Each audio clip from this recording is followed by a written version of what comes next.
नमस्कार दोस्तों, मैं अभिषेक पटेल आपका हार्दिक स्वागत करता हूं अपने YouTube चैनल इजी फार्मेसी में। दोस्तों, हमारे चैनल को लाइक करें, शेयर करें एंड सब्सक्राइब करें और बेल आइकन को प्रेस करना बिल्कुल ना भूलें ताकि सबसे पहले वीडियो पहुंचे आप तक। फैक्टर इफेक्टिंग पढ़ लिया, ऑब्जेक्टिव पढ़ लिया है। अब हम लोग जो है कुछ महत्वपूर्ण जो है उपकरण हैं जो फार्मास्यूटिकल उद्योग में प्रयोग किए जाते हैं, तो उसमें से जो कुछ 4-5 हैं उपकरण, जिसमें से सबसे पहले हम लोग हैमर मिल के बारे में जानेंगे। हैमर मिल जो है पढ़ेंगे। यह एक पिसाई की मशीन होती है, ठीक है। यह एक पिसाई की मशीन होती है हैमर मिल, जिसका प्रयोग विभिन्न पदार्थों के पिसाई तथा चूर्णीकरण में किया जाता है। इस मशीन का प्रयोग पदार्थों के समुच्चय या बड़े आकार के कणों को तोड़कर या पीसकर छोटे आकार के कण में परिवर्तित किया जाता है, ठीक है। इसका सिद्धांत क्या है, देखिए। सबसे पहले हम लोगों ने जान लिया है कि जो है ये एक पिसाई मशीन है, ठीक है। हैमर एक पिसाई मशीन है। अब हम लोग इसके सिद्धांत के बारे में जानते हैं। इसका सिद्धांत क्या है। हैमर मिल जो है टकराव, इम्पैक्शन के सिद्धांत पर कार्य करती है, जिसमें तीव्र गति की वस्तु स्थिर पदार्थ से टकराती है। इस प्रकार कणों का आकार चूर्णीकरण या पिसाई द्वारा घट जाता है। भाई, इसका जो हैमर मिल जो जिस सिद्धांत पर कार्य करती है वो किस सिद्धांत पर कार्य करती है? टकराव के सिद्धांत पर कार्य करती है। इसका निर्माण क्या है, जरा देख लेते हैं।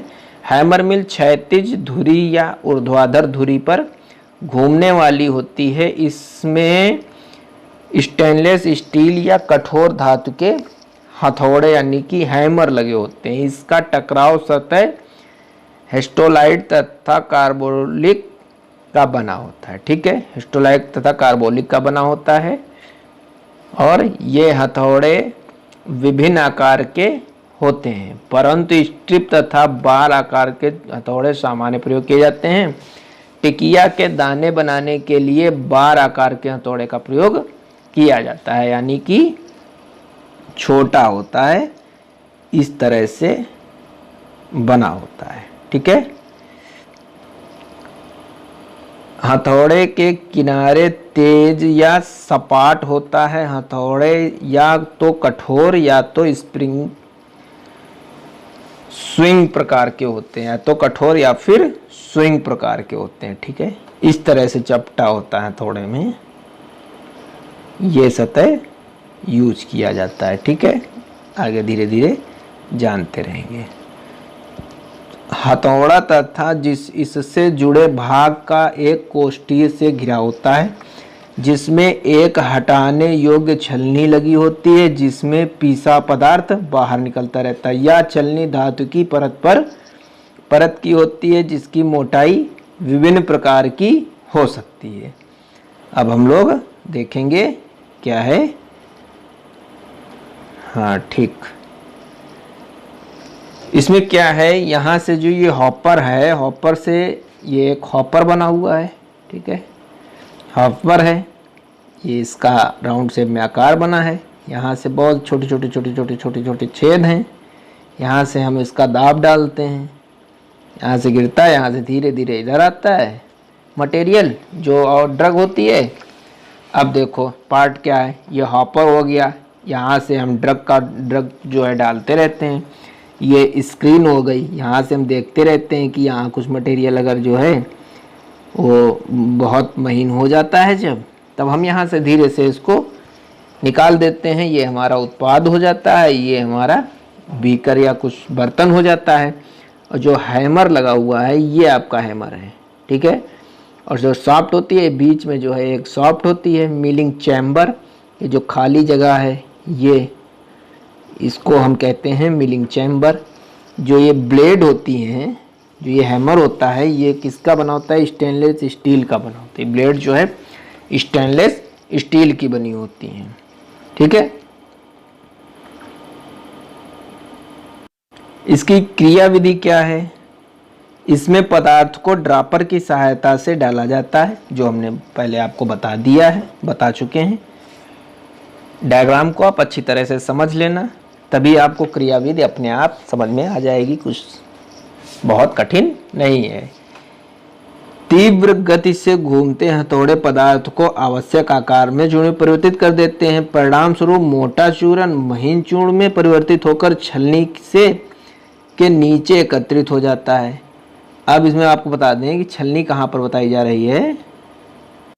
छलनी जो है, ये छलनी लगी हुई है, यहाँ जो ये लगी हुई है, यहाँ पर एक छलनी लगी हुई है जिसमें जो आकार छोटा होता जाता है ड्रग का, वहाँ से ये धीरे धीरे छनता जाता है और यहाँ एकत्रित होता जाता है, और जो हमको मटेरियल, जो भी ड्रग, महीन ड्रग चाहिए, जिस पोर साइज का चूर्ण चाहिए, यहाँ से निकलकर बाहर आ जाता है। ठीक है,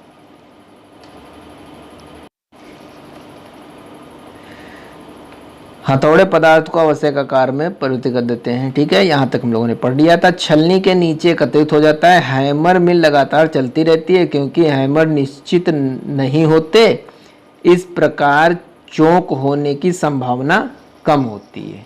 क्या है कि ये जो इस तरह से हमारा हैमर था, इस तरह से कुछ दूरी पर था, तो ये स्पेस जो था, इसलिए जो है चौक होने की कोई संभावना नहीं रहती। चौक का मतलब होता है इस एरिया में पूरा भर जाएगा, ब्लॉक हो जाएगा, फिर हैमर चलेगा नहीं, ऐसा नहीं होता है, संभावना कम होती है। मिल तीव्र गति पर कार्य करता है, बहुत तेज चलता है, धीरे धीरे चलेगा तो नहीं होगा, इस कारण इसके ताप में वृद्धि हो जाती है। जो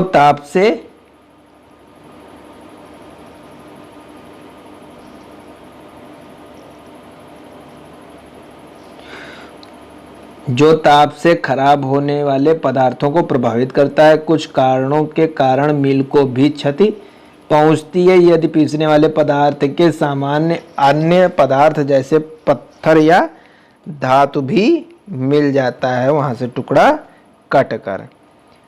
प्रयोग क्या है? फार्मास्यूटिकल उद्योग में इसका प्रयोग सूखे या नम युक्त दाने बनाने तथा चूर्ण के मिश्रण को अलग करने के लिए प्रयोग किया जाता है, यानी कि ग्रेन्यूल्स बनाने में प्रयोग किया जाता है। इसका प्रयोग फार्मास्यूटिकल कच्चे पदार्थ, हर्बल औषधियाँ तथा चीनी को पीसने में किया जाता है। इसका प्रयोग औषधीय गुण की छाल, पत्तियों तथा जड़ों के चूर्ण बनाने में किया जाता है। ठीक है, और इसका प्रयोग सक्रिय पदार्थ यानी कि API, active pharmaceutical ingredient, API का फुल फॉर्म क्या है? एक्टिव फार्मास्यूटिकल इंग्रेडिएंट, तथा यौगशील पदार्थों के चूर्णीकरण में किया जाता है। ठीक है, इसके एडवांटेज क्या हैं, इसके लाभ क्या हैं? प्राथमिक, माध्यम या तृतीयक पिसाई के लिए इसका आकार घटाने का अनुपात तथा क्षमता अधिक होती है। इससे मध्य ऊर्जा की आवश्यकता होती है, माध्यम ऊर्जा की आवश्यकता होती है। इसका उपयोग विभिन्न आकार के पदार्थों की पिसाई के लिए किया जाता है। इसे स्थापित, विघटित तथा साफ करना बड़ा आसान होता है, कठिन नहीं होता है। इससे स्थापना के लिए एक छोटी सी जगह की आवश्यकता होती है, बहुत बड़ी जगह की आवश्यकता नहीं होती है। यह एक सतत प्रक्रम है, इसकी रखरखाव लागत कम होती है, इसमें धूल कण उत्पन्न नहीं होते हैं तथा विस्फोट को खतरा भी नहीं होता है क्योंकि यह बंद वातावरण में संचालित रहता है। इसका निर्माण सरल होता है। तो एडवांटेज तो इसके बहुत सारे हैं, इसका निर्माण भी सरल होता है। इस प्रकार इससे स्थानीय निर्माण की अनुमति होती है। भाई किसी चीज़ के एडवांटेज हैं तो किसी उसके डिसएडवांटेज भी कुछ ना कुछ होंगे। क्या है? इसका प्रयोग ठोस तथा चिपकने वाले पदार्थों की पिसाई में नहीं किया जा सकता। इसका प्रयोग निम्न गलनांक बिंदु प्लास्टिक जैसे पदार्थों के लिए नहीं होता क्योंकि यह गर्मी उत्पन्न करता है। ठीक है, अनियंत्रित दर से पदार्थ डालने पर यह क्षतिग्रस्त तथा बंद हो जाता है। ठीक है, मतलब अगर आप कभी ज़्यादा डालेंगे, कभी कम डालेंगे तो कभी उसमें पूरा ही जो है वो मिलिंग चैम्बर को भर देंगे तो वो जो है बंद भी हो जाएगा। ठीक है, और उसमें अगर निरंतर आप डालते रहते हैं तो फिर हानि नहीं होती। तीव्र गति या टकराव के कारण ताप में वृद्धि हो जाती है, जिससे के परिणाम स्वरूप ताप संवेदनशील पदार्थ खराब भी हो सकता है। ये भी इसका डिसएडवांटेज है।